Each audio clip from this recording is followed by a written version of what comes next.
So that's real knowledge, but the knowledge that we get from modern Western culture, really just the whole world now, because pretty much most of the world follows America.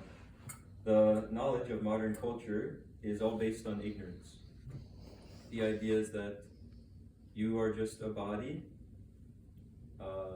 You exist because some chemicals interacted together. I was just speaking to Dr. Caruso at the physics hall. He gave me the basis of it. He was saying that there were some chemicals in the beginning of the universe.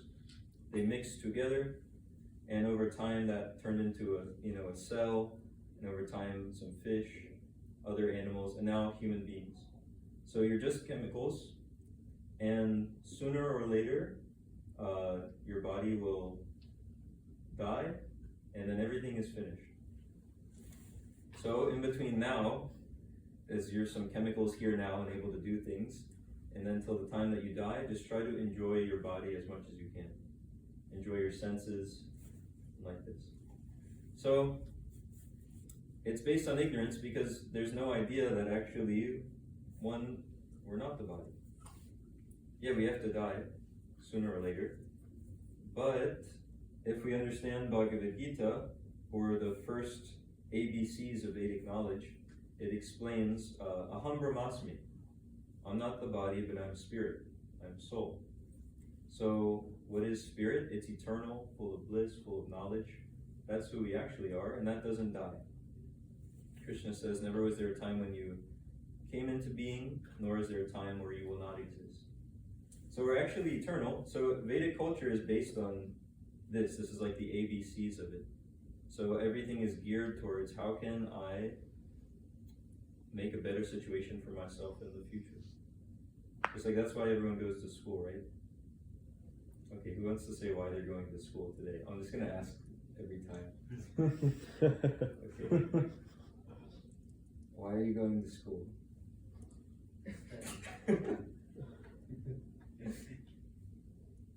Any reason? Spending some money to get some money. Okay, yeah. I go to school so I can get a job, so I can get money. And then with the money I can get house, comfort, nice food, air conditioning, car, yeah. all of these things. And then attached bathroom, because now actually, at least I know in America, you're not allowed to make a house unless there's a bathroom attached to it. Previously, a bathroom was called an outhouse, because the idea is anything that comes in contact with the bathroom is dirty, it's moochie. So people would go outside to a different small building for a bathroom. The point is that if there's a bathroom, anything connected to that is now a bathroom. So you can get a house that's a bathroom. And like this, live comfortably. Your friends can come over, you can cook for them, they can go to the bathroom in the middle of your home, and then they can come out and eat what you cooked for them. So this is the advancement of civilization. And then you die, and your family dies, and your friends die. And according to our culture, then it's all over. So it doesn't matter what you do in the meantime. But in Vedic culture, people plan for their long-term benefit.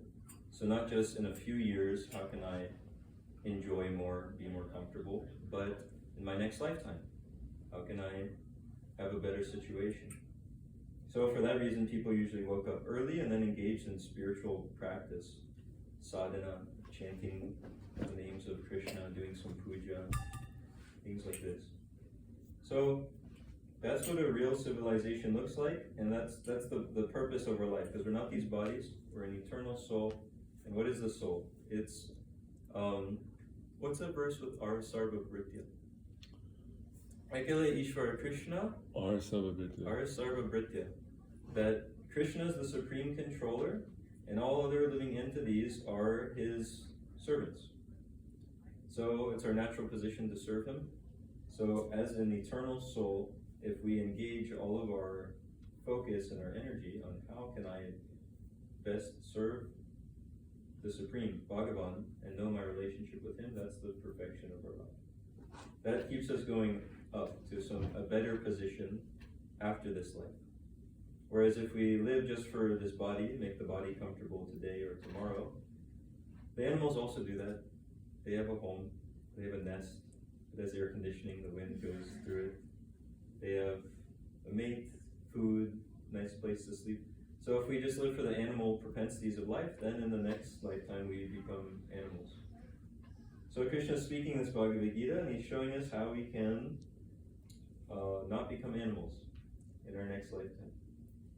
And it's all based on serving him. So that's more or less the essence of it all.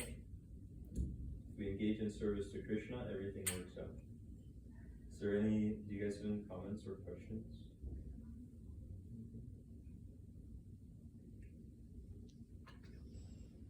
Yeah.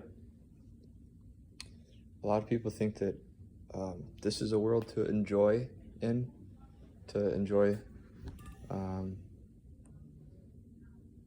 fruits of the activities, but we see in Vedic scripture that that couldn't be further from the truth. This is actually not a world to enjoy in. And you're talking about how people in Vedic culture, they kind of plan ahead with these things in mind, with the knowledge of this understanding. What are some ways that we're not to enjoy here, and where are other places in which we can enjoy? Yeah, Krishna himself, he says in the Bhagavad Gita that, do you know the Sanskrit? Abrahma Bhuvanaloka. Abrahma Bhuvanaloka, Apunar Avartinorjuna. Yeah. That this material world, from the highest planet, Brahmaloka, where Lord Brahma resides, down to the lowest planet, they're all places of misery, they're temporary, and there's repeated birth and death. And Krishna, he says it. So it's different to what we usually hear, because every advertisement says, enjoy. I have a fanny pack, where you can put money and stuff.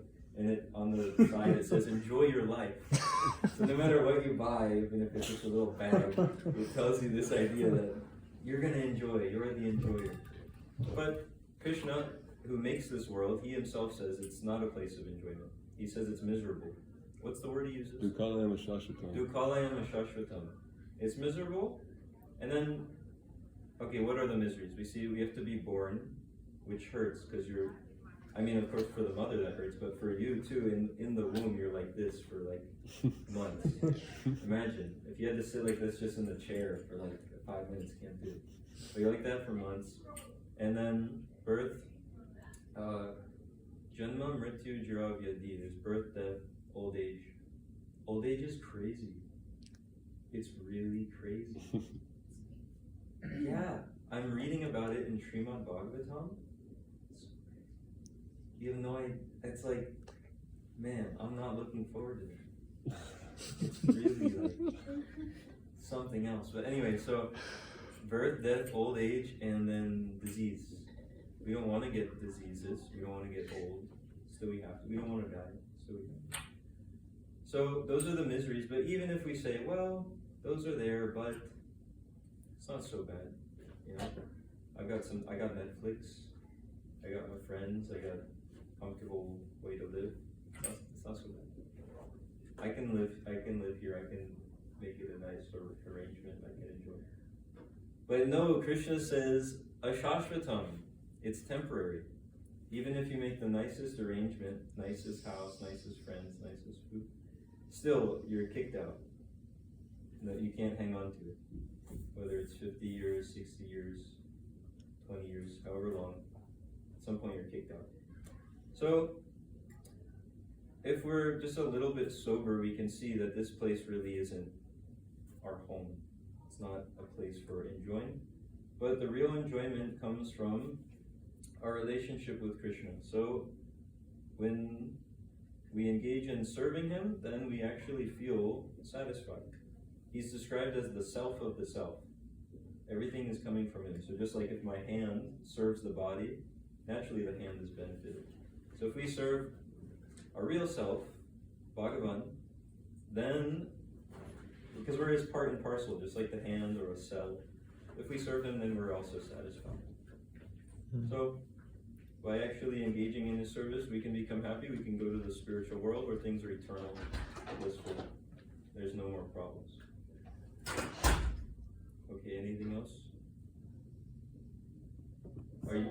Yeah. I'm not sure if I should ask this or not, but I just want to know, like, what was the most convincing part for you to leave everything and get into this Krishna's consciousness? Like, how long have you been into this?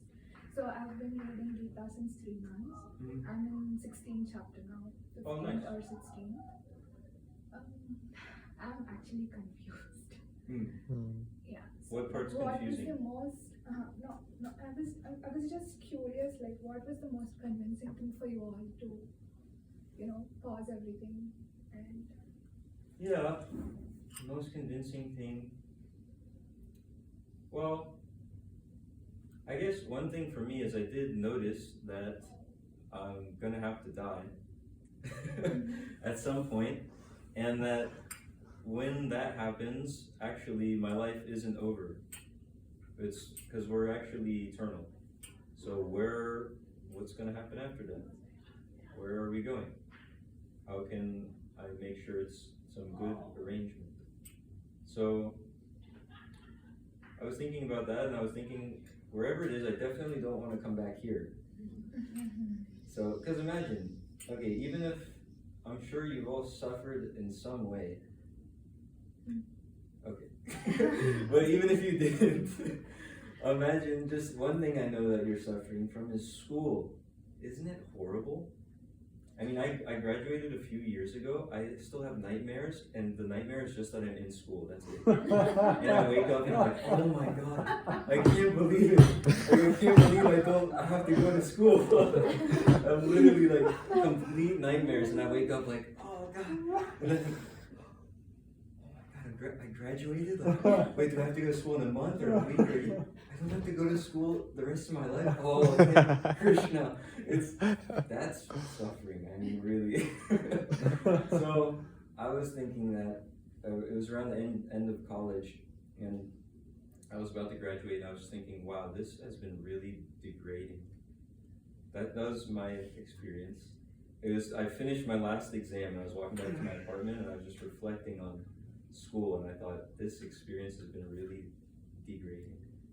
So I thought, I don't want to do this again.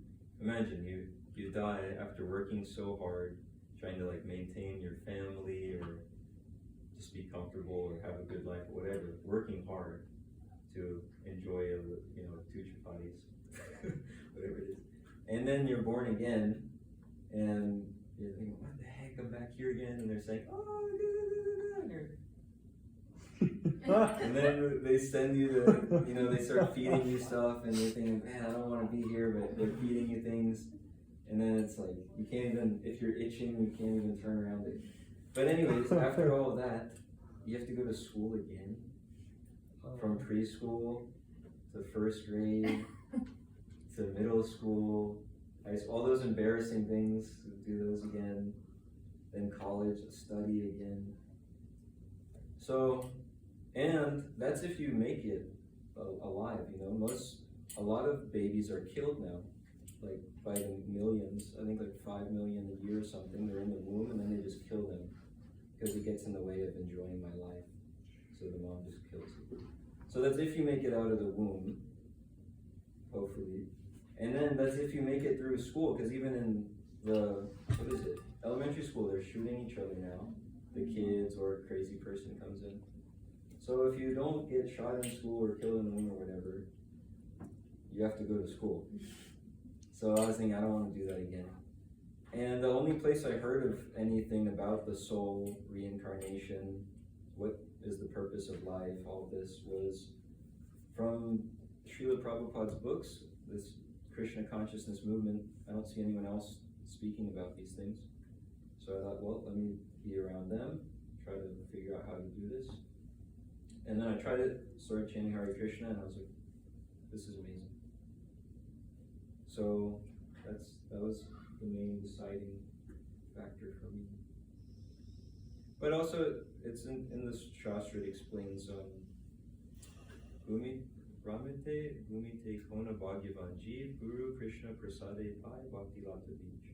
But after going up and down in this material world, from sometimes animal body, sometimes demigod body, sometimes human body, going all around these different species, one becomes fortunate when they get a spiritual master, someone who has love of Krishna, and they can give that to you. So, I mean, that's really what did it. I met a devotee of Krishna, and then he gave me instruction on, okay, here's how you can make your life perfect. Before that, I probably wasn't that interested, but I met someone who was, wow, this person has something. So, I became fortunate, more or less. So yeah, by somehow or other meeting devotees of Krishna, we become fortunate. We realize this place isn't our home, but by serving Krishna, we can get back to our real home, hopefully sooner than later. Anything else? That was a nice question. Okay, Hare Krishna. We have some prasadam. Yeah.